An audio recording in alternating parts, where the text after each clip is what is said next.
Welcome to Mineral Talks Live, the monthly live mineral webinar that brings you in-depth and in-person interviews with mineral people from around the world. Mineral Talks Live is brought to you by a joint effort among the Mineralogical and Geological Museum at Harvard University, the SMMP, and Blue Cap Productions. Tune in on the first Wednesday of every month and stay connected to your mineral world. Now, broadcasting live from beautiful Honolulu, Hawaii, the land of aloha, ukuleles, and shakas, this is Mineral Talks Live.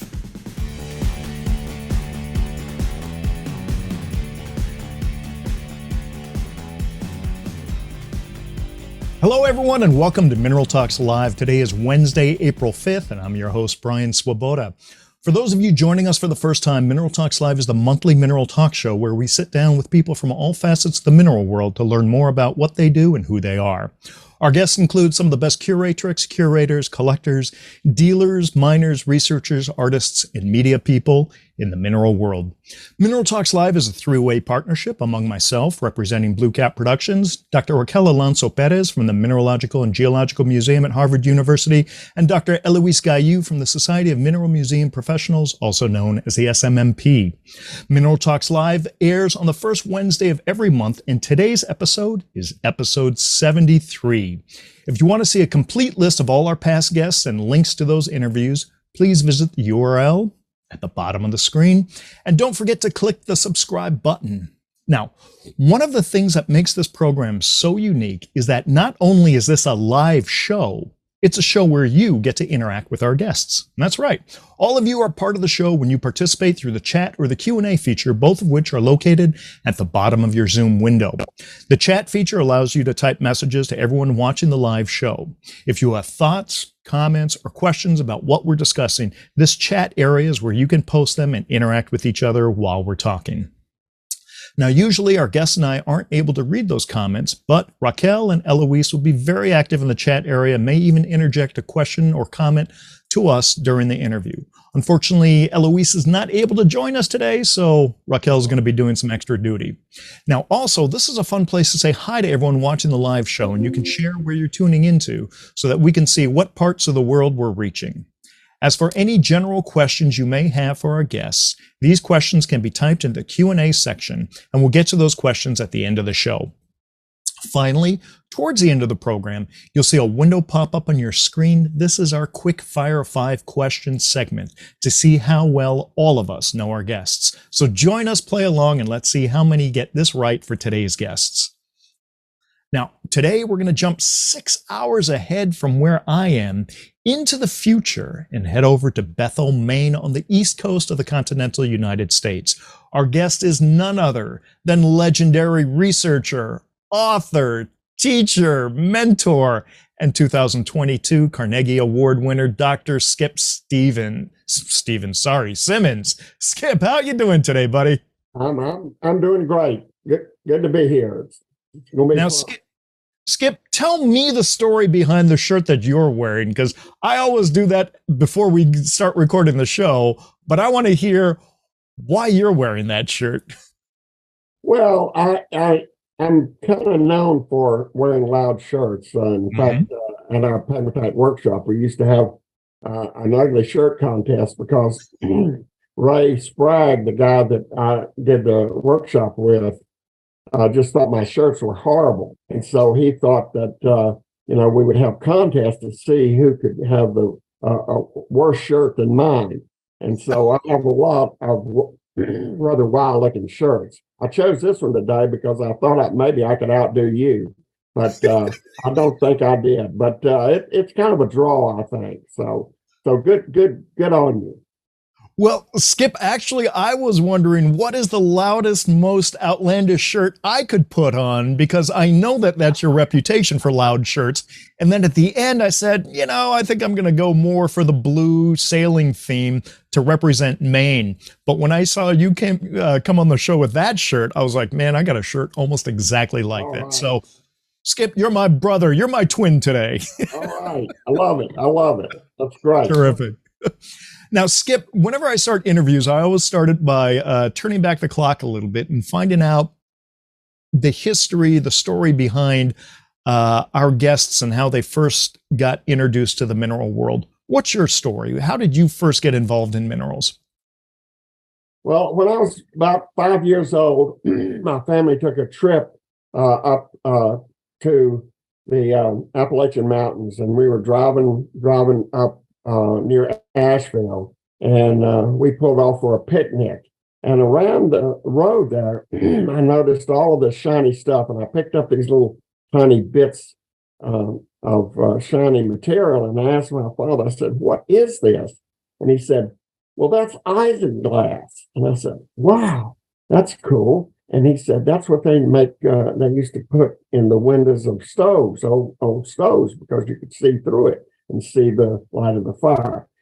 So that was my first mineral, really first recollection of a mineral that I picked up. It was on that family trip, and it was mica, of course. And I became interested in minerals after that and started reading a lot. And then later on, when I was in my ninth grade, I guess, my mom, I talked her into taking me on a trip up to Spruce Pine because I found out that a lot of minerals came from spruce pine, and so I wanted to go up there and have a look. And bless her heart, she hopped in the car. It took me 2 hours up the road to Spruce Pine to the McKinney Pegmatite. And the McKinney Pegmatite was where I first really saw a pegmatite and fell in love with those huge crystals of quartz and feldspar. It's a great big mine on the side of the hill, and the dumps were full of all kinds of interesting materials. And what really got my attention were these heavy black minerals, the niobium tantalum minerals, columbite tantalite, and so that really got my attention, and that really sparked my interest in pegmatites. And it was from that I went on and ended up getting a PhD in mineralogy from the University of Michigan, and I've been working on pegmatites ever since. Now that's interesting because a lot of people, they have a passion for minerals, they have a interest in minerals, and then they follow through just on the minerals, which in a way is kind of, you can say it's the end product. You went straight for the sausage factory, how the minerals are made. Tell me a little bit more about why pegmatites fascinated you so much. I mean, a lot of people would look at pegmatites, I imagine, and say, "Oh, cool, that's where the minerals are from," and then they would go digging into the pegmatites looking for the minerals, ignoring the fact that that's the source of all the minerals. Why did you focus more on pegmatites and kind of the mechanics behind how the minerals are formed and why they were formed? Well, I really like both. I like the minerals in them, but I was fascinated on how they actually form. And I really wanted to understand more about pegmatites. And so that's why I chose to go to the University of Michigan to work with Abe Heinrich, because he was a pegmatite guy. I met him while I was at the University of Georgia. And I worked with him one summer, and we went all around Georgia looking at pegmatites. And then it was time for me to go on for a PhD, and I decided I had lots of opportunities, but I decided I would go work with Abe. I really liked him a lot, and he had an encyclopedic knowledge about pegmatites and minerals, and so it was so much fun to go work with him. And he kind of, developed that sense in me of how these pegmatites could possibly form, because it's just amazing that you have concentrations of these really exotic elements in pegmatites and these wonderful crystals. And so I was interested in, why do you have these concentrations of niobium and tantalum and cesium and boron and beryllium and lithium in pegmatites? And I wanted to understand that. And so that's kind of what started it. And I started working with Heinrich on pegmatites from Colorado. I worked on the South Platte district, and so that was a set of NYF pegmatites that are enriched in niobium, yttrium, and fluorine. And so that really set the scene. Once I got into it, I just wanted to know more and more and more. And so I went to I took a job at the University of New Orleans, which is the farthest place in the world from pegmatites, which is kind of strange. But I wanted to start my own program. I didn't want to step in somebody else's shoes, and that was a great place to do it. And so I developed my own program there, and we started out taking students to Colorado. And then later on, I met Gene Ford, and we got interested in working on projects together. And we went up to Maine and started looking at the fantastic pegmatites up in Maine that had lithium, cesium, and tantalum enrichments. Not so much tantalum, but lithium and cesium up there. So we had boron, beryllium, lithium pegmatites, and that was a whole new world for me. And so I really, it just, the more I found out, the more I wanted to know, and that's kind of what it was. My passion's been pegmatites, and at some point I decided I was going to stop looking at exploding houses when I was in New Orleans, and I wasn't going to do anything but look at pegmatites. So so once I made that decision, boom, I really went after it in a big way, and then I was able to attract some great graduate students, and we had lots of fun working in California, and then later on up in Maine. So that's kind of the story of my interest in pegmatites. Well, it's fantastic. I love it because it's a story of you finding an interest and then actually finding a mentor who could kind of stoke those fires into a passion, and then you just going full bore on that passion and chasing after it. So I want to talk to you about the Maine pegmatites, but before we get there, you are an incredible researcher, and your way of thinking and analyzing is so complex, and I am so in awe of it. But I want to kind of dumb it down for me, if you will. So before we go too deep into pegmatites, maybe you could give me and our other viewers out there who may not be that familiar, they may be familiar with the word pegmatite, but they may not exactly understand what a pegmatite is. So explain to me, like I'm a 5-year-old, what is a pegmatite? Well, there are various ways of approaching that to answer that, but the one I kind of like the most is that pegmatites are very coarse-grained igneous rocks. So they have crystals bigger than 2 centimeters, and they form from the crystallization of a melt. And the two things that are important, I think, in pegmatites are the pegmatites that contain exotic mineralogy and very large crystals. Some of them contain giant crystals. And, I've been fortunate enough to see some of the world's largest crystals that come from pegmatites. And I've been fortunate to see some of the most exotic mineralogy, probably down in Madagascar with Federico Pezzotta. And those are the two things that I think are the most important to me. There are other pegmatites that are not very interesting, and I don't want to spend a lot of time on those. I'm interested in the ones that have giant crystals and concentrations of exotic elements. And those two features are the features that are most interesting and are the hardest to explain why that happens in nature.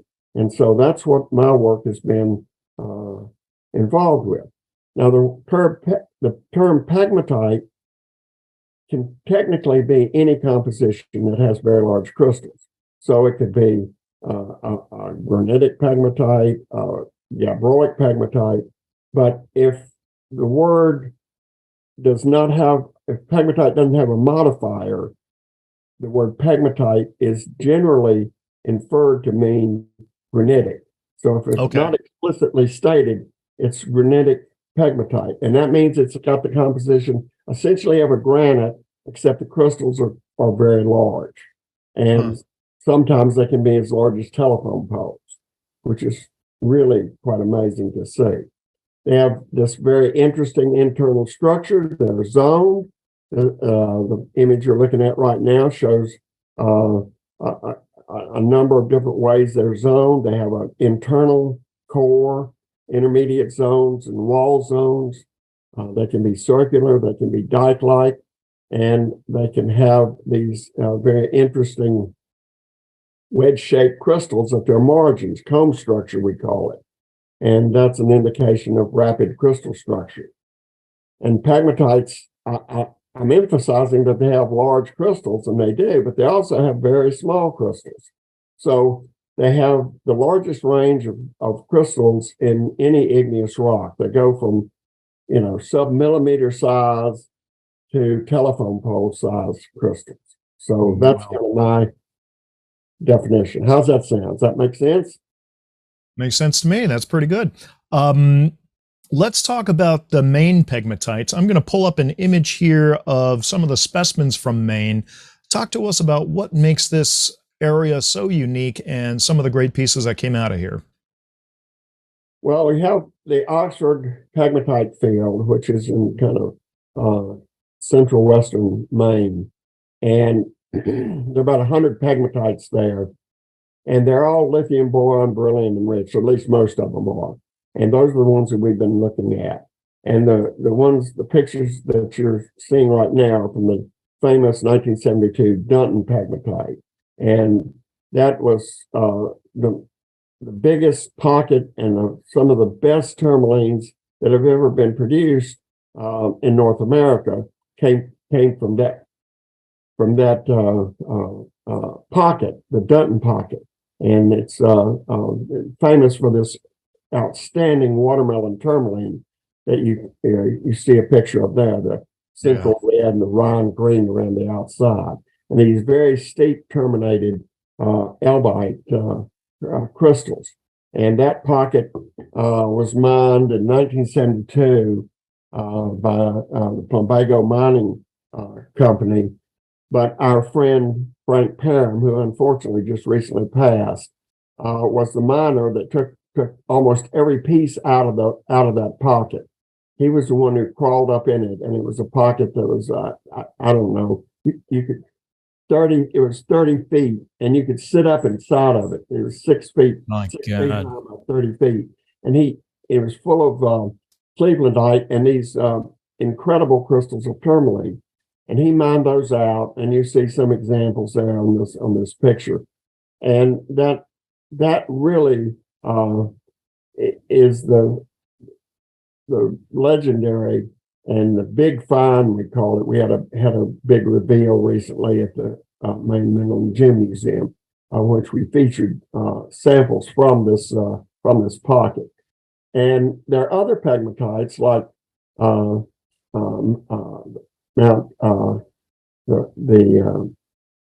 Mount Mica, which has incredible tourmalines from back in the 1800s, and those crystals are still being mined by Mary and Gary Freeman, and they have a lot of big underground mine there that they've gone into, and they're finding incredibly beautiful tourmalines out of the Mount Mica. And more recently, a guy by the name of Jeff Morrison has opened up the Havey pegmatite. And Jeff was a participant in one of our workshops, the pegmatite workshops that we run up in Maine. And he decided he was a construction guy, and he decided, hey, I think I'd like to do this. He bought this mine, and he's had incredible success, and he's been mining these beautiful green tourmalines from the Havey. There's a lot of stuff going on in Maine. It's still going on, and it's been really great to be invited to open some pockets there. Until I got involved with these miners in Maine, I was mainly reading about this, and I'd never had my hands in a pocket. And when they invited me in, Gary Freeman invited me to come up in 2004. And I got to, for the first time, go inside a pocket that had never had anything done to it, and put my hand in there and take crystals out. And you better believe that I was just beside myself, flying You're high. a kid in a candy store. That happened at the Havy. In fact, a couple of years ago, Jeff called up, invited me over. I spent a day with him opening one of the pockets there, and that was just awesome. We pulled out. I'm sure he doesn't like me to say this, but it was $1 million worth of tourmaline in that one day, and adventures like that have been fantastic. And have been so important because, scientists haven't had the opportunity to see these things in their pristine shape very often. And that gave me the opportunity to refine my thoughts on how these pockets form and what was going on. So it's just been outstanding. Things up in Maine have just been fabulous.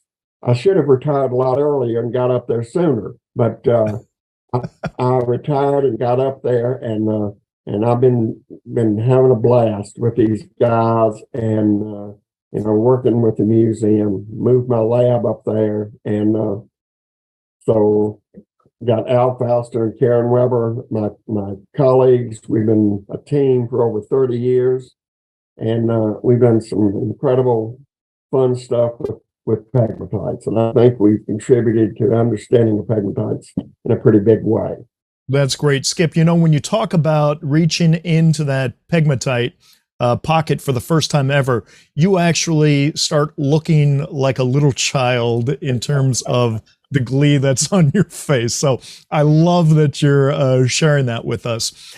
You had mentioned that by doing that and by being there when the pocket was first open and being like among the first eyes that ever saw the pocket, that you were able to change or evolve some of your theories on pegmatite pockets. Talk to us briefly about what you saw and what changed. Well, what I saw was a jumble of crystals at the bottom of these pockets. And unlike what you see in some diagrams where you see these beautiful pockets and crystals growing down into them, they had all fallen down. And you hear stories. In fact, the stories from the Dutton that Frank told about taking these crystals out was that he'd pull them out, and that you could take pieces from different places and they fit right together. So they fit back together. And so they were at a jumble. And there've been some theories about pocket rupture and how the pockets had ruptured and fractured all these things. And Al and I had some doubts about that. And so we did some experiments in which we tried to fracture tourmaline by heating it up real fast and then cooling it off. In fact, we even dropped some in liquid nitrogen, and they didn't fracture like that. And so I was thinking that there was maybe some other explanation. And from looking at the pegmatites in Maine, I came up with the idea that I felt like that the pockets, when they formed down at depth, were under a lot of lithostatic pressure down deep. Okay. And as these kind of started coming up, they started to expand a little bit, and that let the crystals break and fall into the bottom of the pocket. So you had this assemblage of fragments of tourmaline and feldspar and other things in the pockets, and that was part of one of the changes in my understanding and the way I saw the formation of these pockets as we saw them when they opened, that they'd gone through a period of fracturing when they came and they fell down in the bottom of the pockets. And that's like that in the mica and in the Havy. So I didn't get to see. So it's an expansion of the pocket as it comes up from depth and there's less pressure on it. And you feel that can contribute a lot to the fracturing of the specimens within the pocket. Right. So not so much tectonic activity, but just the natural rise. They say out in California that tectonic activity may have contributed, and it may have contributed. There's a lot of faulting going on out there. So that may have contributed to it. But I still think that some of that is a result of reduction of pressure from erosion and the material getting closer to the surface. So anyway, that's one of the things we've come up with. We just didn't believe this. Dick Johns had this multiple pressure release. He wanted the pockets to burst open and open up episodically. And he also used that as an explanation for the formation of line rock. And we just didn't see that as feasible because we felt like even if there was an opening, it would plug up quickly. But I know that there's some, like in the little three, there's some interesting rounded tourmalines in some of those. So those may represent pocket rupture for sure. But I don't see much evidence for that up in Maine. Interesting. Now, Skip, from there, you did a lot of international traveling to visit pegmatites from around the world. I've got some photographs of some different places that you visited and some different minerals that form in the pegmatitic cavities. So why don't we go through some of the different minerals first, and you can talk about that, and then we'll take a look at some of the travel photos that you have, and you can explain what we're looking at there. How does that sound? Okay. All right. We'll yeah, go ahead. I decided that I wanted to see as many pegmatites as I possibly could. That was one of the things that I learned from Abe Heinrich. He told me that he felt like the best geologists were the people that had seen the most rocks. And if you wanted to understand pegmatites, you had to go out in the field and see them. You couldn't just look at pieces that people brought in or just do experiments and try to understand pegmatites from a small capsule. You had to go out and actually look at the pegmatites. And so I decided. And Skip, that echoes a lot of what we hear like dealers and more seasoned collectors giving as advice to new collectors. If you really want to understand mineral collecting and what's out there, you have to spend the time to get out there and see as much as you possibly can. Go to museums, visit private collections, go to mineral shows, look at different exhibits. You have to put your eyes on as much as humanly possible. Well, and that's what I started doing. First thing I did, I guess, one of the most memorable trips was I got a bunch of students and we all went to Brazil to look at pegmatites. I talked with several people, Richard Gaines, and got lots of tips from him. And we decided we would make a big trip to Minas Gerais to look at pegmatites. And so he put me in touch with Luis Menendez and Mendez, right? Mm-hmm. Yeah, and we set out to go look at pegmatites in Brazil, and that's when I first met Peter Lickberg, Richard Gaines, and Peter Lickberg were in contact, and Peter wanted to go see pegmatites in Brazil too, so we linked up. And in fact, I first met Peter Lickberg in the airport in Fort Lauderdale, Miami. And we went to Brazil and we rented some cars, and we took, I guess we had about 14 students, and we went all over Brazil looking at pegmatites. It was a fantastic trip, and I learned a lot from it and a great adventure. And then after that, the next most interesting one was we hooked up with Federico Pizzotta. We went to Elba, looked at some pegmatites there, and then later on we went to Madagascar, and that was a fantastic trip. It involved four-wheel drive vehicles going down the length of Madagascar and stopping and getting live chickens and putting them on top of the four-wheel drive vehicles and driving farther south. And then we got to several places where the road just ended at these big rivers. And so we got people to put the vehicles on these bamboo floats and they pulled us across these rivers, and we could see the crocodiles in the rivers, and I hoped that the damn thing wouldn't sink. And so we did that. We went farther south. We did that again.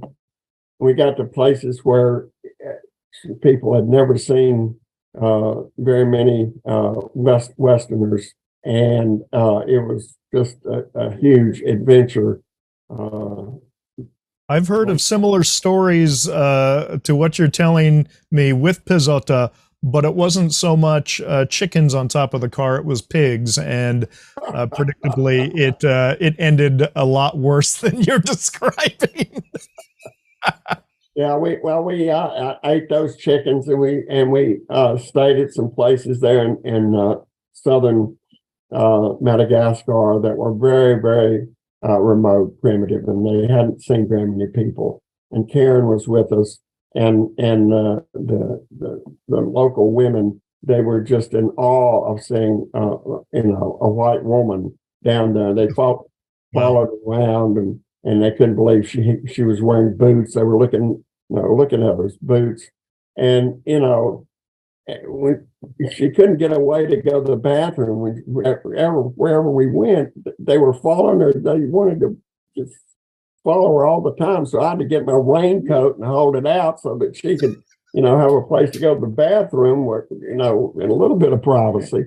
But anyway, did they rub her skin to see if the color came off? Yeah, they were just totally amazed, and it was quite the adventure, especially for this redneck from North Carolina to be down in the middle of nowhere. It was great. It was great fun, and working with Federico has been just a real treat. He's so great, and he's involved in so many things, and we work together on a number of different projects and he's passionate about pegmatites as well. Oh yeah, he is. On that trip, were you looking for the pezzottite, which I have up on my screen right now? No, that came up just a little bit later, but okay. That was a fun project. Federico and one of his many mining adventures down there had a mine that came up with this material, and people immediately thought it was something different. And so we worked on it, and it turned out to be a new mineral. It's a cesium analog, cesium lithium analog to rhodosite. So that district down there is very enriched in cesium. And so this is a barrel structured mineral that has cesium in the voids and some lithium replacing some of the beryllium. And so we worked on that with a big group of people. It was a lot of fun. Brendan Lars and Frank Hawthorne and a bunch of different people worked on this. And it was really fun doing this as a new mineral. It came out, and it was done really quickly because we knew if we didn't get it done, somebody else was going to beat us to it. So we were working really, really fast trying to get this done. And so we got it done, got it approved, and it was great. So we got to name it after Federico, and that was a fun project that we worked on. Now, Skip, I think it's important to point out that Federico is online right now watching this show, and in the comments, exactly. In the comments, he actually says, "I will never forget, Skip, your contribution in identifying and describing pezzottite. Thanks forever." It was great fun. I loved it. Couldn't be named for a more deserving person. So that's great. Well, Federico is a great guy. We've been friends for many, many years. Yeah, I saw you guys hanging out in Modoc. That looked like a fantastic trip. I was really it was incredible. Invited on that. Barlocher's fault. 100% Barlocher's fault. Talk to him. yeah, I know.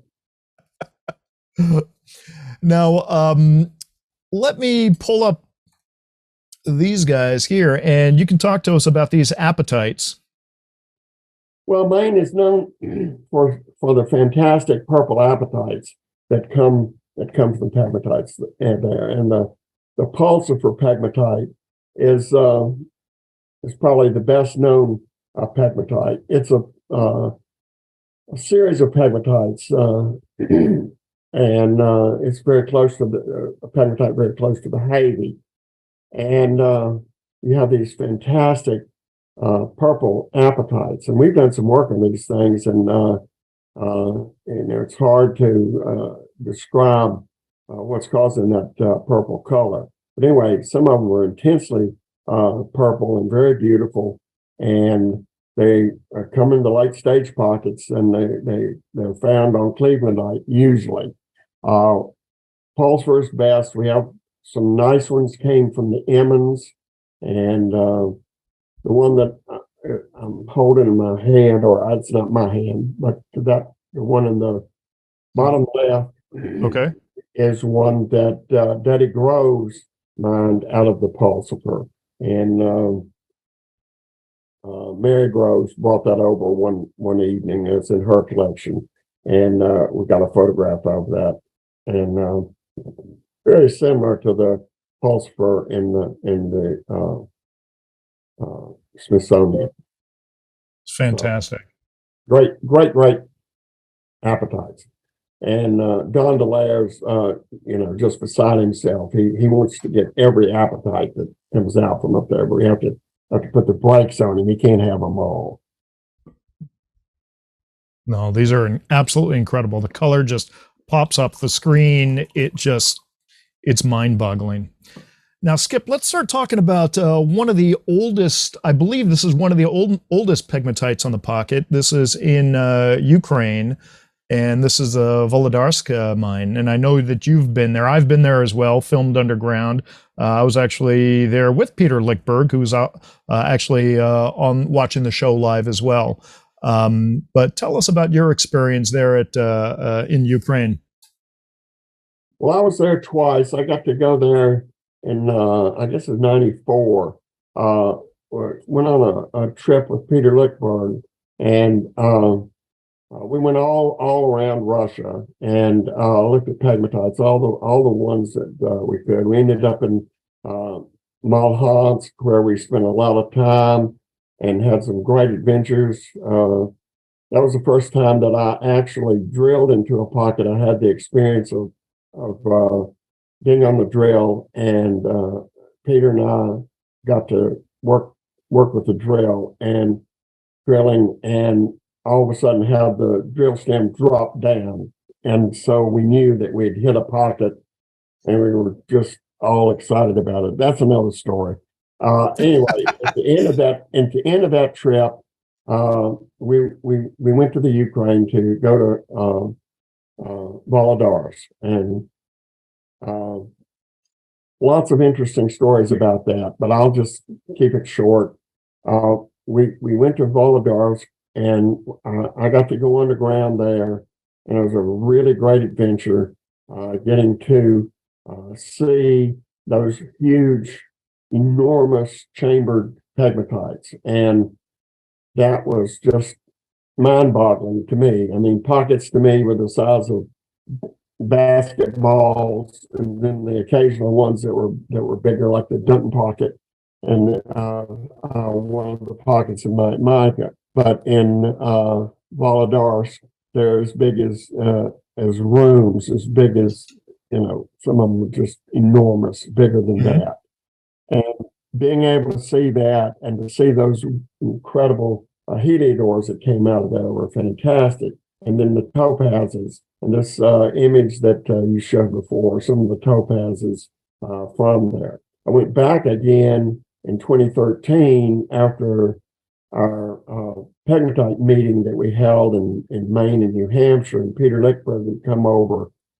And he came up to me and he whispered in my ear, he said, "Skip, I'm going back to Volodarsk immediately after this meeting, and I'd love to have you come." And I said, "Holy mackerel." So I shut down everything, got people to cover whatever I was planning to do, and jumped on a plane and met Peter, and we went back and had a fantastic trip to Volodarsk, and got to meet some of the miners, Sevalod and his mining crew, and his son Sasha.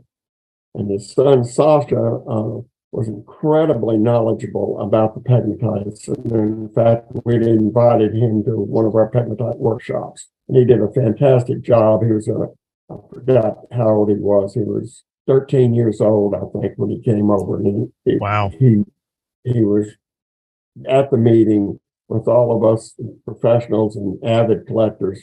And he gave us some incredible insight. He knew those pegmatites so well, he could look at the sample and tell you what pocket it came out of. Anyway, Incredible. he was. Anyway, I got to go underground again under very different circumstances, and they were mining, and that in itself was quite an adventure because with my age and health, the air underground was very low oxygen, and I was struggling. And so Sasha took care of me and made sure that I had a hose with some oxygen that I could, or some air that I could suck in to keep from, passing out underground. So he was great. His father's fantastic. I love his family. They've come over and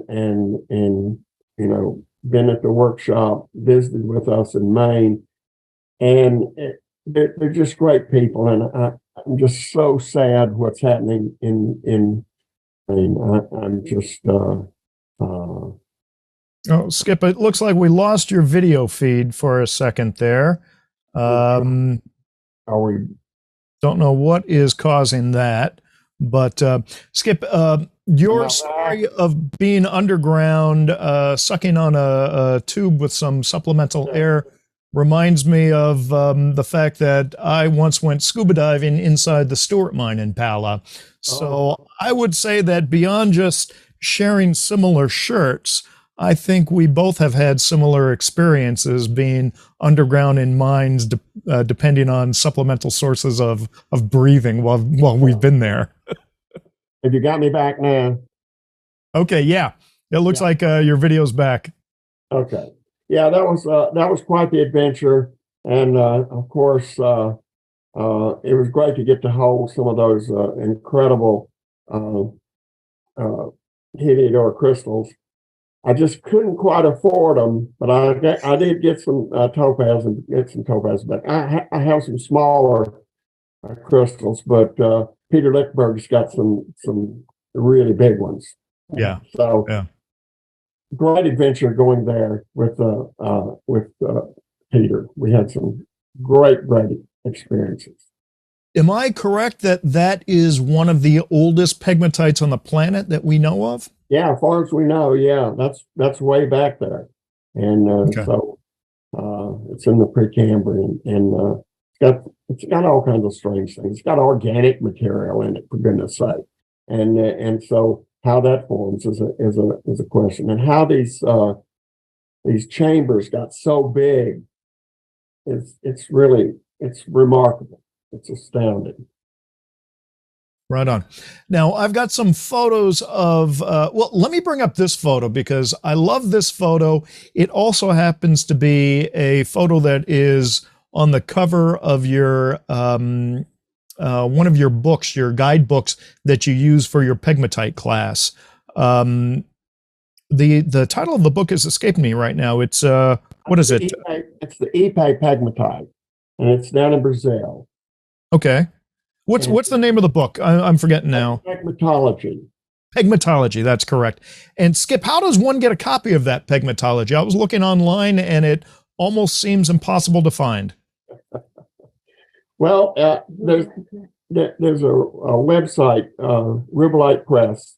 If you Google rubellitepress.com, you can connect with it, and it's published by Karen Weber. Okay. And we've just come out with a second edition, and it's a really nice improvement over our original. And I like this picture so much that we stayed with it. And that's a picture of the Ipe down in Brazil. And that was one of the ones we visited with all this group of students. And we got to meet the owner of the pegmatite. It was a woman. And so we had a great visit there. And the crystals are huge. You can see that excavator for scale. and there are crystals of feldspar and quartz that are as big as that excavator in there. But what's so dramatic about this pegmatite are these spears of biotite that come out from the wall. And so that's what we call comb structure. And it's an indication of rapid crystallization. And it's a similar type of structure to the comb structure tourmalines that you see in the Himalaya dike. And so this is just a pegmatite on a huge scale. And it's so dramatic with these spears. Some of those spears of biotite are more than 6 feet long.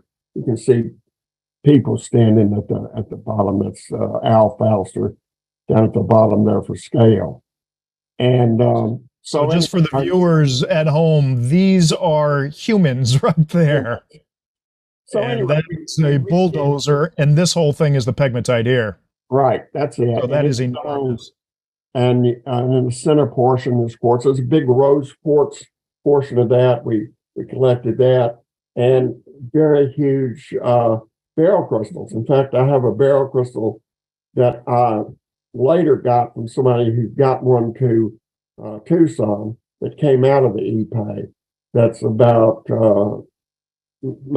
5 feet tall. I have at my house, and so anyway, it's just a great thing. Getting back to pegmatology, our new edition is vastly improved. It's I don't remember exactly how many pages. It's about 350 pages and about the same number of images, and a new hardback edition of the book. You can also purchase it at the Maine Mineral Gem Museum. They have it on hand there. And but if you're going to get one now, you want to make sure you're getting the second edition. It's way improved over the other one. So I recommend that you get in touch with Karen. And for our viewers, that book can be found here, Rubellite Press, spelled just like the minerals or the tourmaline rubellite. And then if you click on book list, you should be able to, there it is, Pegmatology second edition, $80 in the US plus shipping. I would say, Skip, that's a bargain at twice the price. Oh yeah, by all means it is. And it's really nice, and we've got some new authors. We've got Incar Robles and Don DeLaire on this second edition, and the phosphate section that Incar did for us is really fantastic, and it's just, you know, first rate, up to date, got all the information you might want, plus thin sections, and so it's really a nice addition. So if you're interested in pegmatites, it's a good book to get in your collection. Terrific. Thank you, Skip. Skip, I'm going to cut to another photo that I have here, and this is another one of your journey photos. Tell us about what we're looking at here. That is, who is that right there? That's Mary Freeman. Okay. She's the owner with Gary Freeman. Gary and Mary Freeman owned this mine in Maine. It's a relatively new discovery. About the last, I guess, since 2015, this started opening up.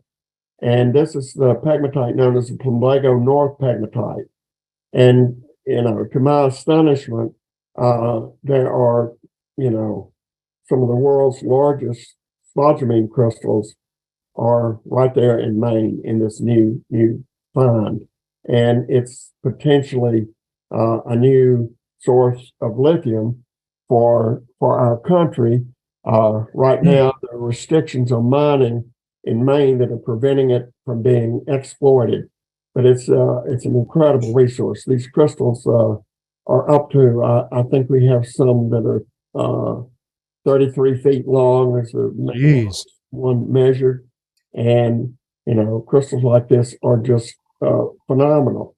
And, you know, you can't go very many places and see things like that. But if you come to our Maine Pegmatite Workshop, which we hold in September, we get a special entry into this mine, and you can go up and see them. Unfortunately, that crystal is no longer there, but there's still some other fabulous crystals. We had people just jumping out of their socks last year when we went up there, taking pictures and posing in front of 12, 15-foot spodumene crystals. And it's got some portions of the pegmatite contain as much as 50% spodumene. So it's an amazing new pegmatite source, and we're doing some research on it and having a lot of fun with that. So that is exciting. So that Pegmatite Workshop is every September, you say, in Maine? Yeah, it's in Maine. It's hosted at the Maine Mineral Gem Museum, and we've moved it. We used to do it in Poland, Maine, but we're now associated it with the Maine Museum. They open it up, and we let people have a chance to get to see the museum. And we do the morning. It's a morning in classroom kind of situation where we spend half the day talking about pegmatites and going through the theories, and then we have a lot of international pegmatite experts that come, and it's a bunch of pegmatite groupies that like to get together and talk about pegmatites. And so then in the afternoons we go out to the various pegmatites and have a look at them. And it's kind of strange that you would think that you could put novices in that situation, but we put complete novices in with the world's best experts, some of the world's best experts, and we just have a great time talking about pegmatites. And it's done at a level where you're learning about what's going on in pegmatites and what some of the best research that's happening right now is, but it's done in a very welcoming environment where we talk about things in a very simplified way, and then they get to hear the experts talk in detail about it. And we get a lot of graduate students that come. It's just been fantastically successful, and I've been blown away at how successful it has been. It's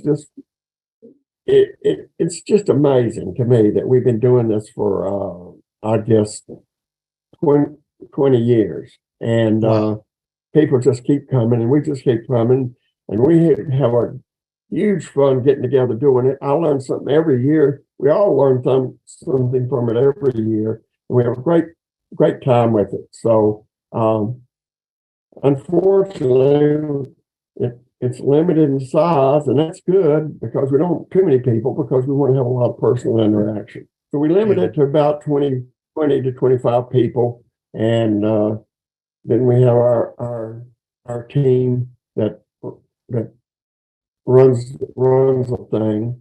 Al Faust is there, and he's our expert analyst, and he teaches people about what's going on in the lab. It's just a great experience.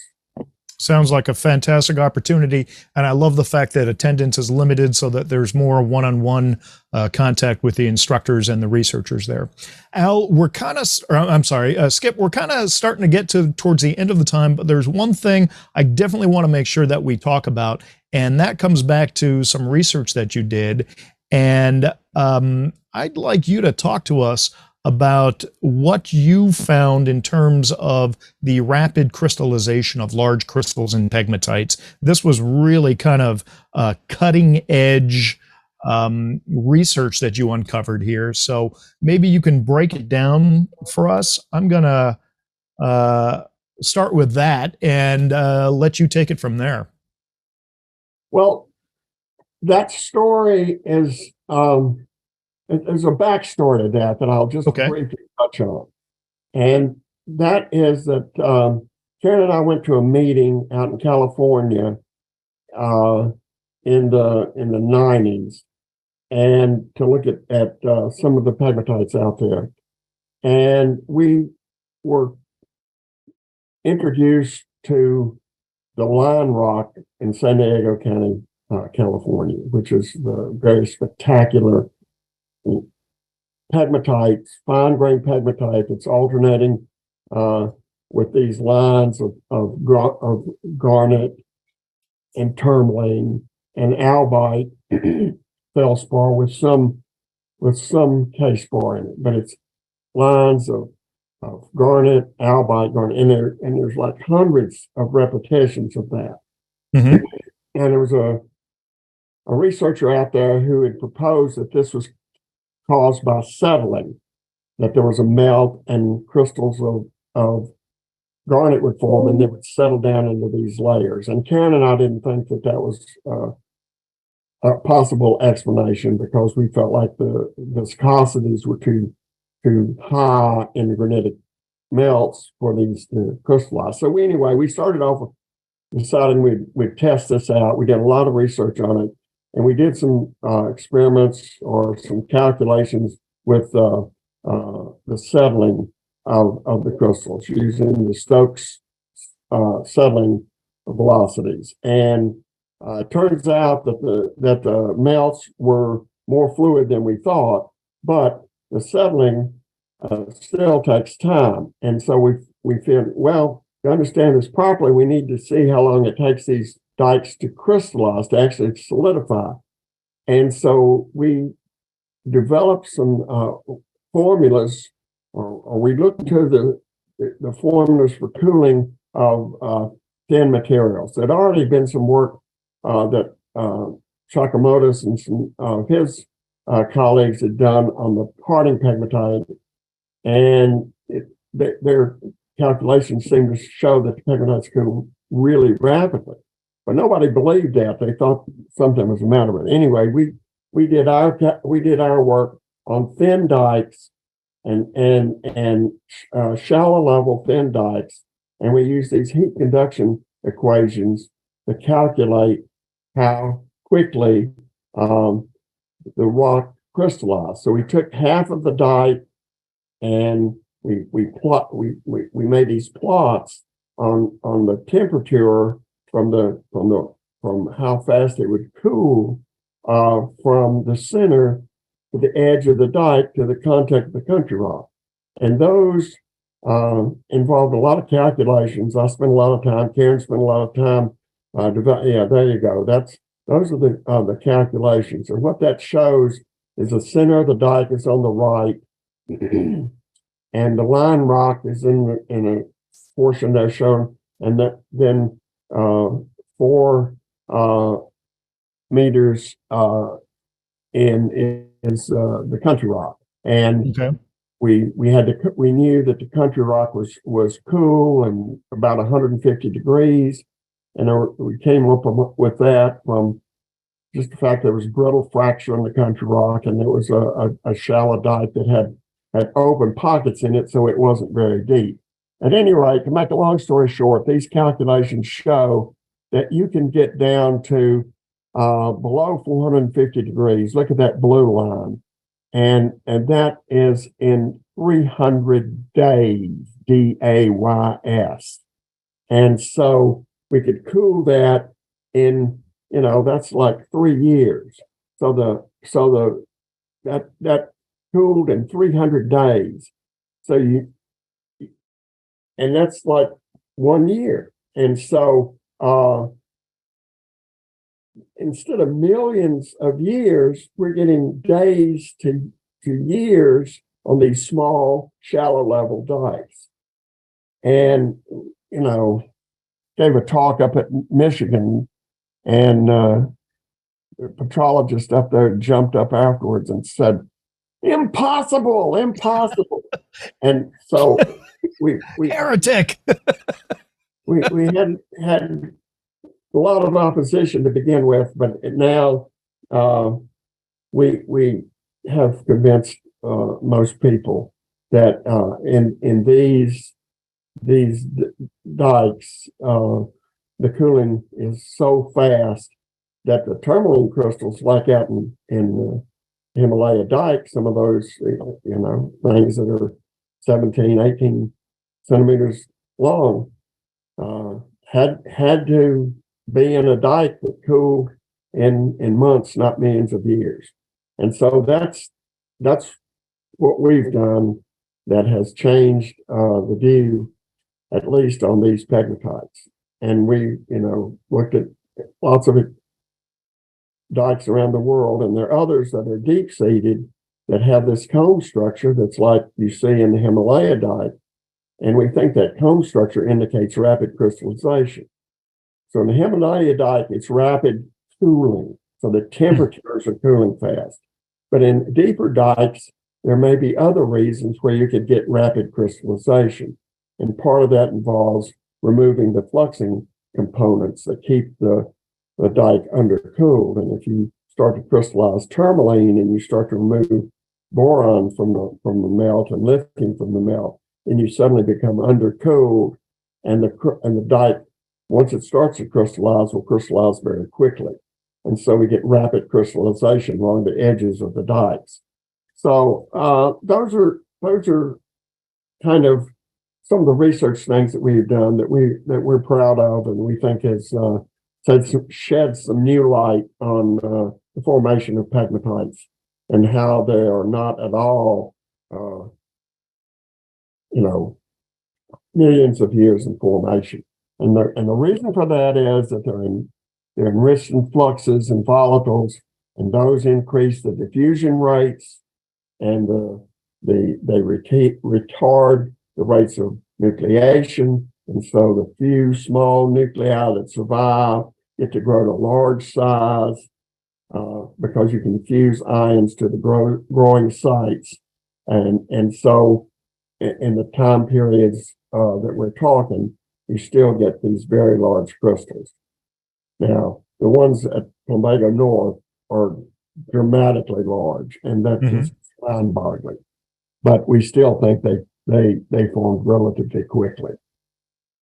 That is absolutely fantastic. Skip, thank you so much for sharing that with us.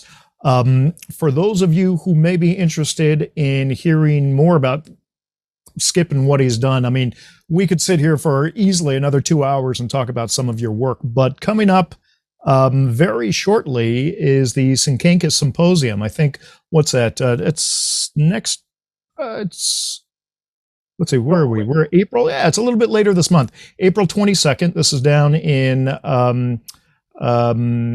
down by GIA in Carlsbad. And we've got a list of speakers, Skip being among them. We actually have 7 former guests here on Mineral Talks Live. Raquel's doing a presentation there on the Pala Chief Mine. Bill Larson is talking about some of the great tourmalines from the Pala area. Skip, you're going to be talking about the crystallography of tourmaline. Paula Crevichet is going to be there, screaming Eureka, apparently. Dr. Aaron Celestian from LA County is going to be there talking about gems to illuminate art and science, which sounds fantastic. And both George Rossman and Aaron Palke, both who were guests here, are going to talk about the causes of color of the San Diego County gem minerals. Again, that is the Sinkankas Symposium going on April 22nd. Skip, we're coming to the end of the program, but I've got one thing to do with you before we go, and this is our quick fire 5. So basically, oh shoot, I should have told Raquel earlier to put up the poll. So Raquel, why don't you do that right now? I'm going to stall for time a little bit. I'm going to ask Skip, tell us briefly some of the things that you're going to discuss in your presentation at the Sinkankas Symposium. Well, Sinkankas Symposium is a really great symposium. You get a bunch of folks there together that know so much about gems and minerals from all around. And when we talk about minerals from California, it's really great. Bill Larson comes in there and he's got all these fantastic samples that he's got. And I love being there with George Rossman, who knows more about color and minerals than anybody on the planet. Certainly. And we get to have some fun discussions. And so I've been honored to be invited there, and I've given several presentations. And since I can't compete with these people in terms of mineral specimens and things like that, they often ask me to do some technical stuff. And so I've given several in the past, and I like to talk about the crystallography of some of these things. So that's what I'm doing this time, as I'm talking about the inside of tourmaline. And I've got this really cool computer program that lets us look at an image of the crystal structure, and it rotates around in 3D, and we can look at it. And so we can learn a little bit about the crystal structure of tourmaline. It's really quite complex, but with this computer program, hopefully we can simplify it a little bit. So that's what I'll be talking about. And it's a lot, just a fun topic. Well, that sounds exciting. And if I'm not mistaken, I think the Syncancus Symposium this year is live only. They're not going to be doing a broadcast of it online. So I think if you want to participate, you have to be there live in Carlsbad. Is that your understanding, Skip, or do you not know? I think that's right. Raquel probably knows better than I the answer to that. Raquel? I think I was confused. I thought it would be a mixture, but Barbara wrote that it's only live. Yeah. Okay. So, Brian, you might not know, but Skippy is well known at the Syncancus because he has a special dance. Oh. He finishes talks. Skip, can you give the dance to us right now? Well,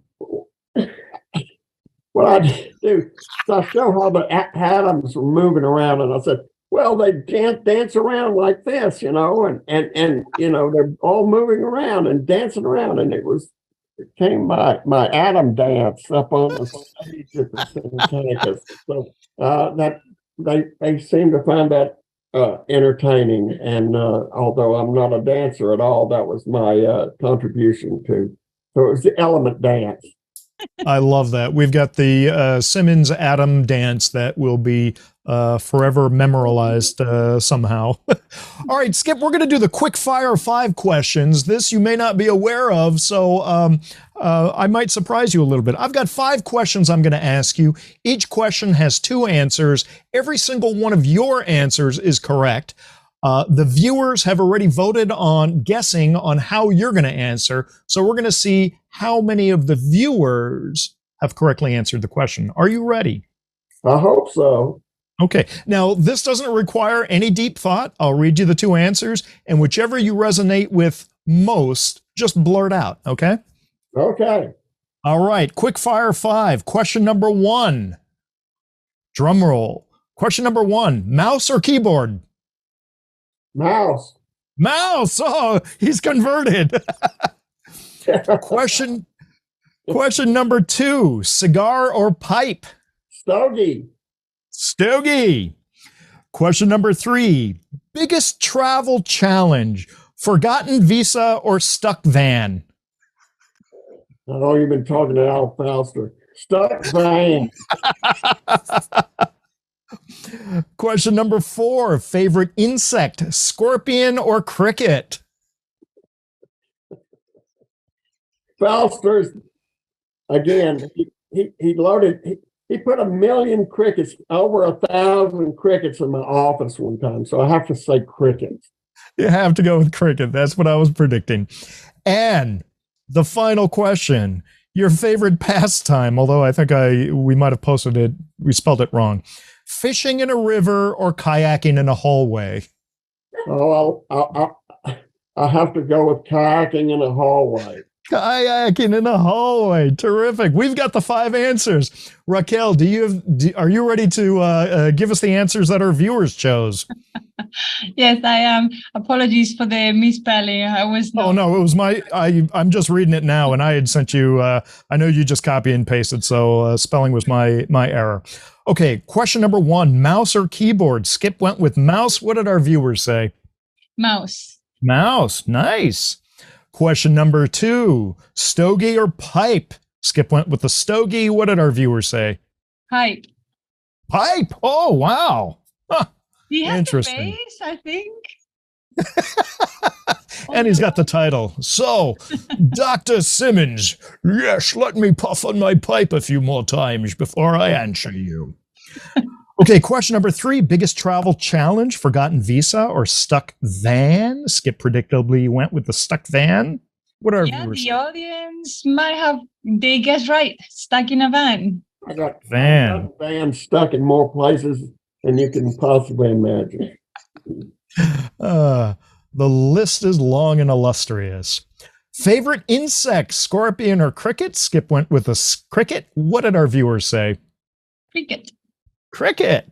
And the final question, favorite pastime, or as we like to say, favorite pasting. Fishing in a river or kayaking in a hallway? Skip went with kayaking in a hallway. Fishing in a river.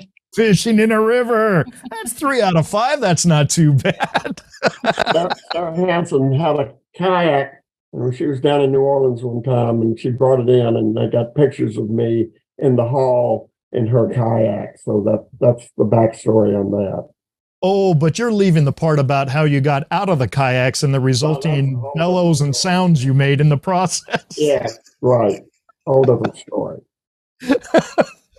Raquel, we're into our Q&A section. What have our viewers written in regarding questions that they would like Skip to answer?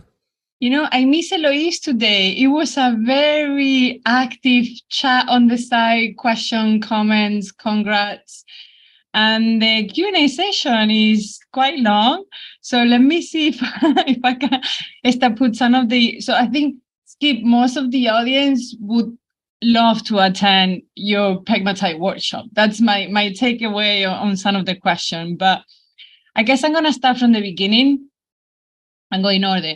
So Mary Hadley, when did you leave your University of New Orleans. New Orleans, thank you. I bet you miss the crawfish.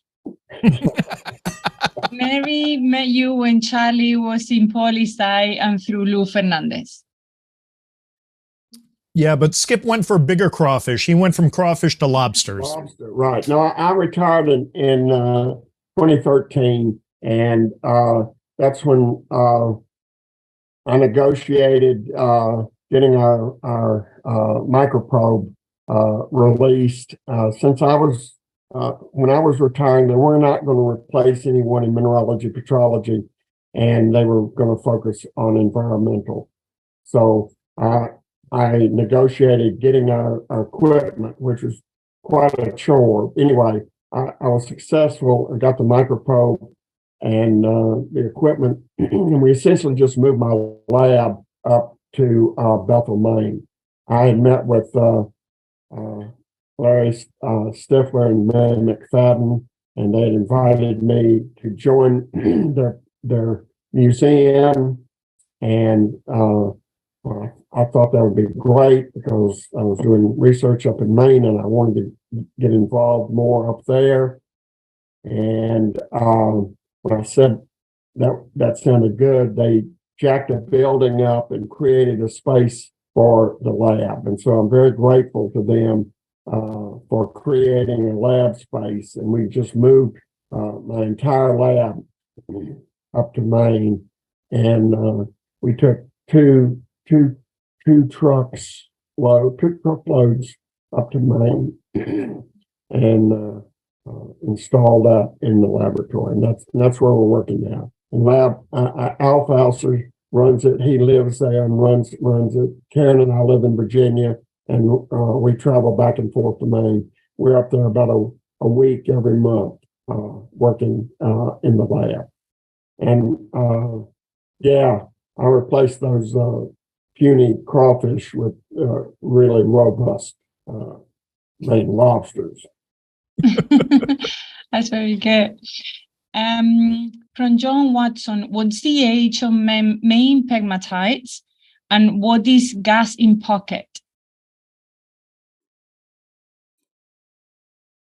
Well, it's essentially water vapor, and what happens is, as the dike crystallizes, incompatible materials are left behind.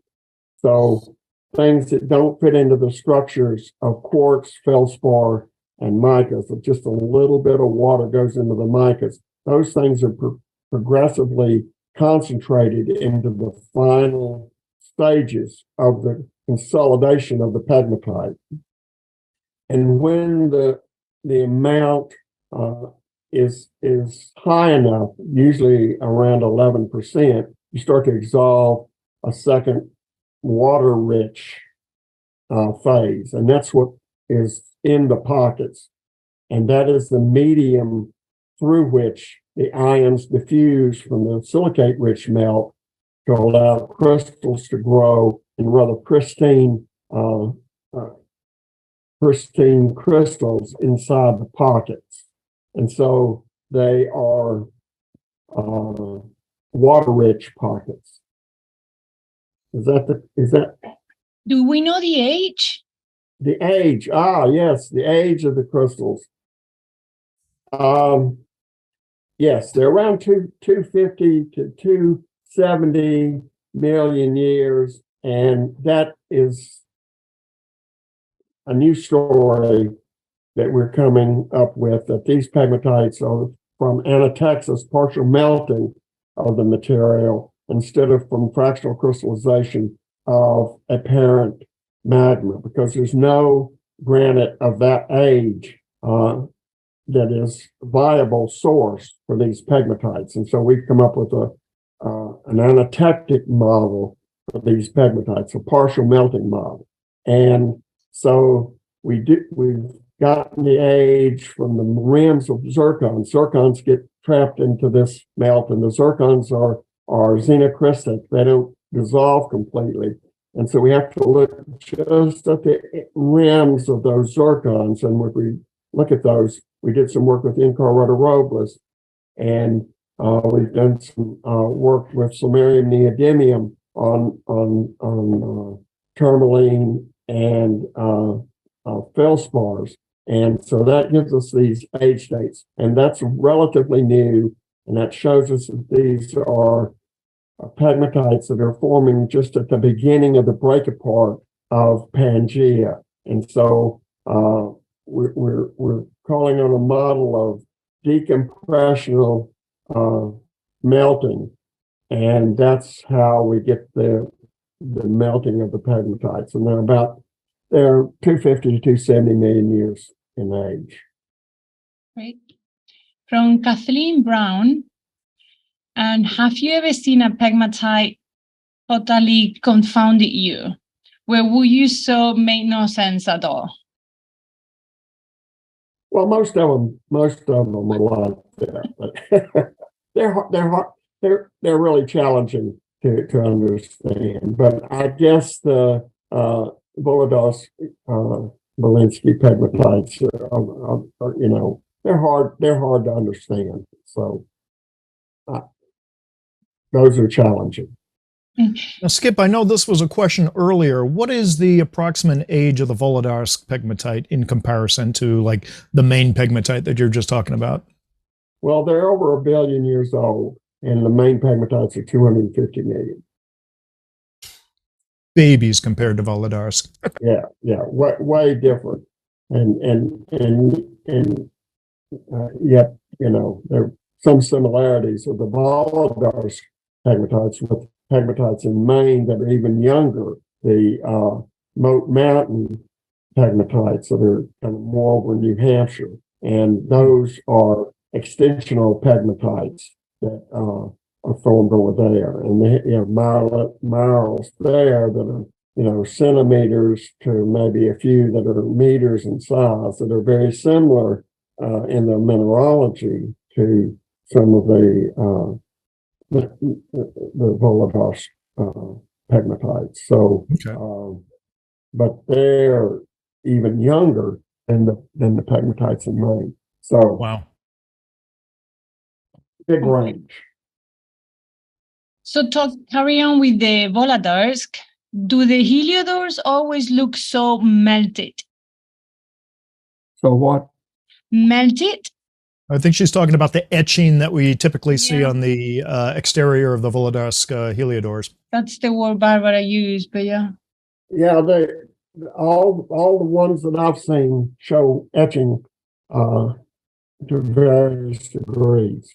There's some small ones that are not quite as etched as those larger ones that you see, but they've gone through some period of etching, and they also, like the ones I described for Maine, everything has fallen down to the bottom, and so they're in this debris pile at the bottom of the pockets for the most part, associated with the topaz crystals. I'm going to interrupt. I'm sorry, Raquel. I just saw a text come in from Ann Frazier. She talked to Donna over at the GIA, and the Synkinkis Symposium will be filmed and it will be available to view later at GIA, she says.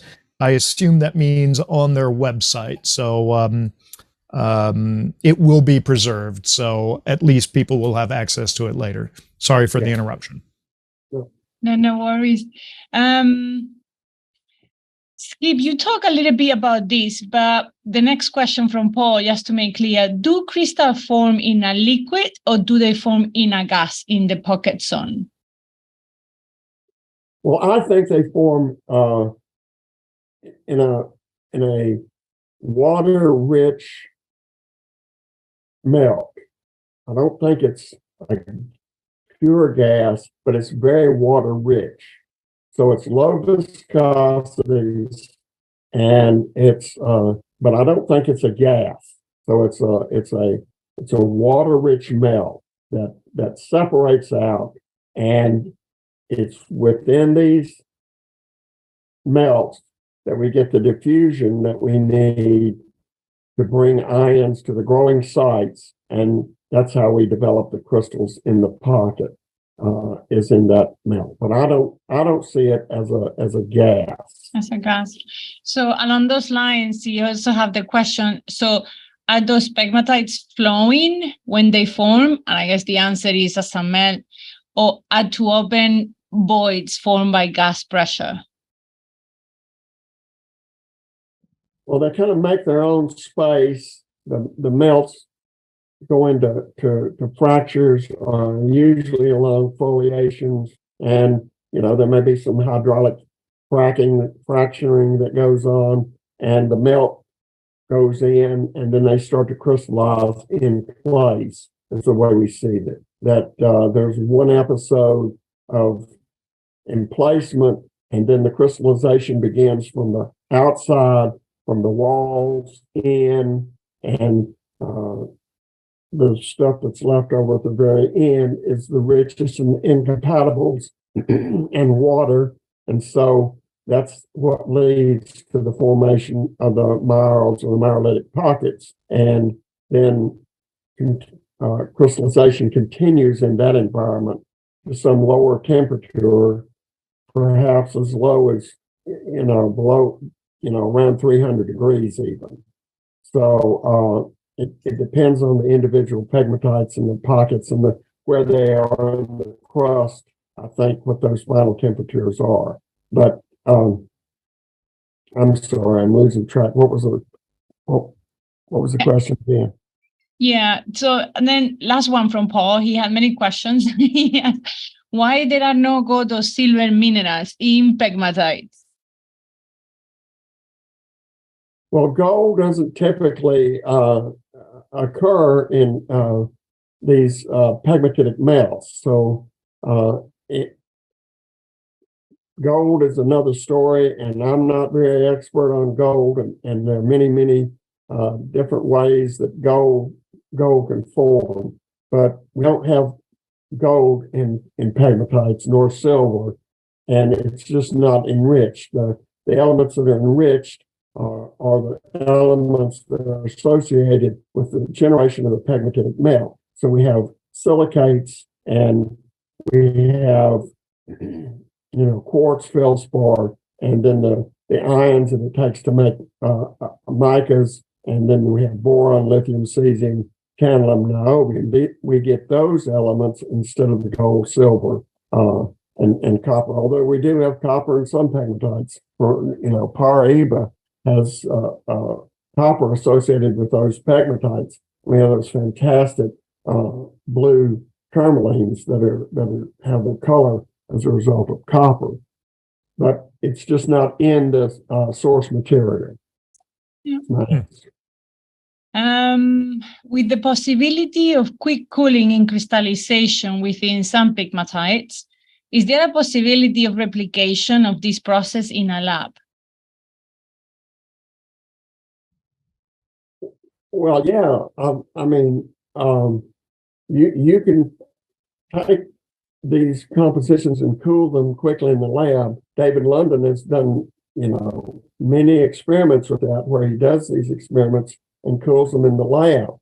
And he generates textures that are similar to some of those that we see, although I haven't seen the comb structure tourmaline developed in the laboratory. But what we've done to demonstrate this is we've taken some solutions of various crystals and cooled them very quickly by putting them up next to liquid nitrogen cells, and you see these crystals start to grow from the edge of the where the cooling surface is. The crystals grow out like that, and we've duplicated that in the lab, where we can see them going out and forming this comb structure. But that's not with pegmatitic metals. That's with just getting crystals to form out of solution. So it's a little bit different, but it shows the process of rapid crystallization, and that rapid crystallization tends to produce these wedge-shaped crystals like we see in some shallow level pegmatites and in some deeper level pegmatites as well. There you go. Coming back to the main pegmatites, have they been metamorphosed during the Grenville orogeny? What's your face? What happened? He's trying to hear They're you. much younger, so they cannot be, right? It's not Grenville. No, Grenville's much older. Okay. This is Akkadian. This is related to the Akkadian orogeny, and what we have there is the formation of pegmatites during the Akkadian orogeny, and we think that those pegmatites, that the leucosomes in those pegmatites, the light-colored material, the granitic material, is what's being we lost associated with the breakup of Pangea, and we're talking about 250 to 270 million years ago. So it's not; those aren't related to Grenville. Yeah, I think, Brian, we have 1 more minute. 1 more minute before what? Can I have a few more questions? Oh, sure, absolutely. Yeah. Raquel, you're the one who always tells me to hurry up. Take your time. I love long shows. I guess skip as long as we can. So yeah, a few more questions. Dick has an interesting question. Is there any place on Earth forming crystals in a pegmatite at this time? I'm sorry, I didn't understand. Is there any place on Earth where we are currently forming pegmatite crystals? In the Himalayas, I think they're forming right now at depth, and of course we've seen some that have been exposed, and the fantastic stuff that's coming out of there is unbelievable. And so the Alps, they're a little bit older, but Himalaya for sure. Himalaya mountains, I know there are pegmatites down there. I wish I'd be around long enough to see them come up and be exposed. They're going to be fantastic once they come up to the surface. I'm certain of it. Very good. Let me see. If pegmatites crystallize so rapidly, shouldn't the crystal be a skeleton? Well, they are. You saw the Ipe. Those are skeletal crystals that are going out from the contact. So those are skeletal. We have plumose micas that form in this process. We have these tourmalines, and so we see a lot of skeletal textures, but we also see incredible zoning. one of the cool things we see in tourmaline is all the zoning. Look at the crystals that formed in Madagascar with those incredible textures. And we believe that those are related to rapid crystallization because you have rapid fluctuation back and forth. And so one of the things that happens in rapid crystallization is you have this wave of crystallization, and you push out in front of it the things that aren't crystallizing, and you can flip back and forth from crystallizing one phase to the other, or you can flip back and forth between incorporating one element into the crystallizing structure, like of tourmaline. So you may incorporate more or less iron or more or less manganese into the crystal as it crystallizes. So we view all of those as indications of rapid crystallization. So cone structure, wedge-shaped crystals, plumose micas, skeletal crystals, and zoning, and all of that we think points to the fact that pegmatites are disequilibrium, rapid crystallizing disequilibrium event. So they don't follow.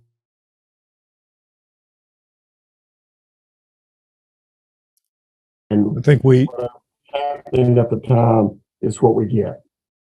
Sounds good. Actually, Skip, I just see from Federico, he wrote that in Tuscany, in Italy, there are plutons cooling at depth right now, releasing a lot of lithium and possibly creating lithium-rich pegmatites as now. Right on. I love it. That's a really interesting thought that they are forming currently. I love that idea. I guess, let me go one more question up here. What about the Cinceni pegmatite pluton? Looking for the honest pegmatites, that's what come up for the info. Do you know anything about that pluton? Which pluton? The Cinceni? I'm not familiar either. No. Cinceni, Sinceni. I don't know it. Sorry. I don't know. I guess if we will know. Federico, maybe he's got the answer. He can clue us in. So I think that's, I guess, one last one. Any work done on the Tajikistan pegs or Rangdul district?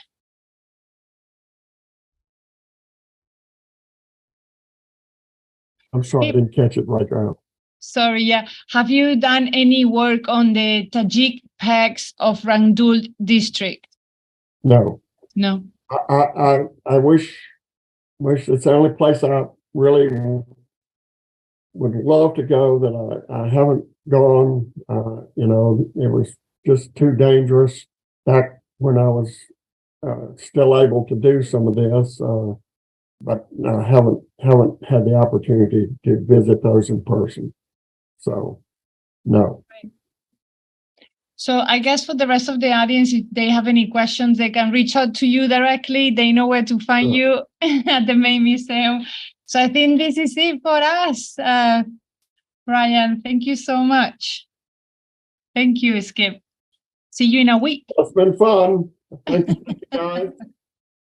So, hope to see you soon. I'll see you, Raquel, out in San Diego. That'll be fun. I know. Talk more pegmatites out there. There you go. Be pegmatite nonstop, 24/7. All right. So, Skip, thank you again for being part of Mineral Talks Live, and for all of our viewers out there, mahalo for tuning in. We'll see you next month. Take care now. Cheers. All right. Okay. Take care. Thanks a lot, guys. Bye-bye. Bye.